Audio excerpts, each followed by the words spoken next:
السلام عليكم ورحمة الله. مرحبا بكم معايا اخواني اخواتي، كنتمنىكم كاملين تكونوا بخير وعلى خير وتمام الصحه والعافيه. كيف ديما ولقاكم هذا الفيديو في احسن الاحوال ان شاء الله، وعواشركم مبروكه باش ما تمنيتوا. وصفه اليوم غادي تكون عباره عن حلوه تحضريها في اخر لحظه للفطور ديال العيد. غادي نحتاجوا 500 غرام ديال الكاوكاو اللي كنكونوا حمرناه في الفران وقشرناه، وغادي ندوزوه في الهشوار حتى غيولي على هذا الشكل. وعندي حتى الزبيب اللي كنكون قطعته 200 غرام ديال الزبيب تنكون قطعتها رقيق. والبسكوي هنايا عندي جوج انواع ديال البسكوي، واحد بالشوكولاط وواحد غير عادي، حتى هو كندوزو في الهشوار. استعملوا اي بسكوي كتفضلوا، جوج علب ديال البسكوي. صافي غادي نخلطوا جميع المكونات، ومن بعد غادي نضيف عليهم 3 المعالق ديال الشوكولاط نوتيلا.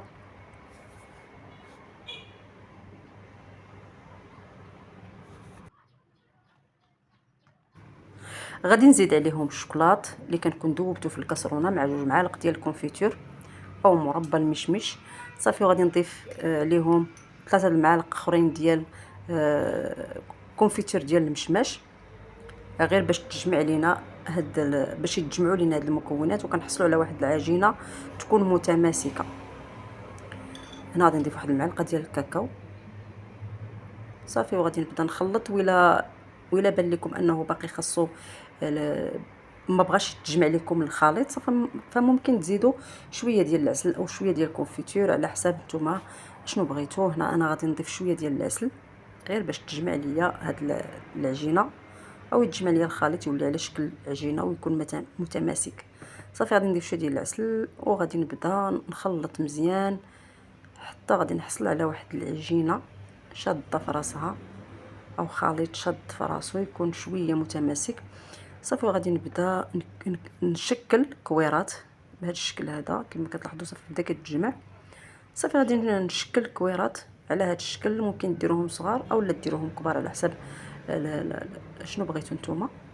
صافي غادي نشكل الحلوه ديالي على شكل كويرات، من بعد غادي ندخلها للفريكو او المجمد حتى غادي تماسك مزيان، ومنها كتسهل لينا فاش نكونوا كندوزوها في الشوكولات دغيا كتجمد، غير كتحطوها في البلاطو فدغيا كتجمد.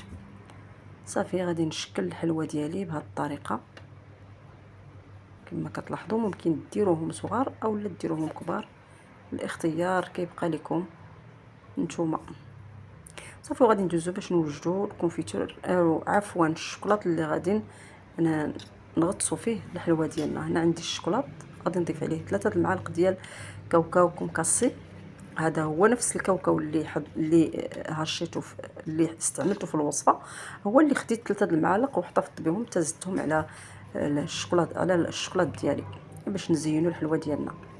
صافي غادي نخلط كلشي مزيان، وغادي نجبدوا الحلوه من الكونجيلاتور كما كتشوفوا، جبدها من الفريغو من المجمد، فكتكون شاده في راسها وكتكون بارده، غير كدوزوها في الشوكولاط دغيا كتجمد. بهذه الطريقه هذه دغيا يجمد لكم الشوكولاط على الحلوه، ما كتعذبكم ما والو. مع انه دابا الجو شويه سخون، فهاد الطريقه زوينه باش تحضروا بها الحلوه ديال الشوكولاط. كما كتشوفوا غادي ناخذ الكوردون او العويدات هكا، غادي نخشي في الحلوه وغادي ندوزها في الشوكولاط وكنحطهم في البلاطو. من بعد كنزول هذوك العويدات.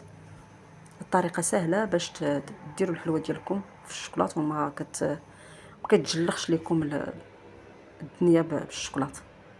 صافي كندوزو الحلوه ديالنا في الشوكولاط كما كتلاحظوا، كنغطيوها مزيان بالشوكولاط. صافي وغادي نخليوها حتى غادي يجمد داك الشوكولاط. عاد غادي نزولو هذوك العواد. صافي وغادي ندوزو باش نديرو التزيين الاخير ديال الحلوه ديالنا.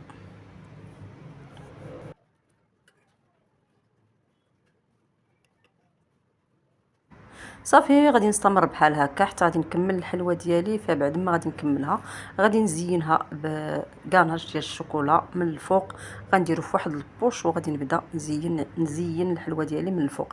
هذه غير مساله اختياريه، الا ما بغيتوهاش بلا ما ديروها.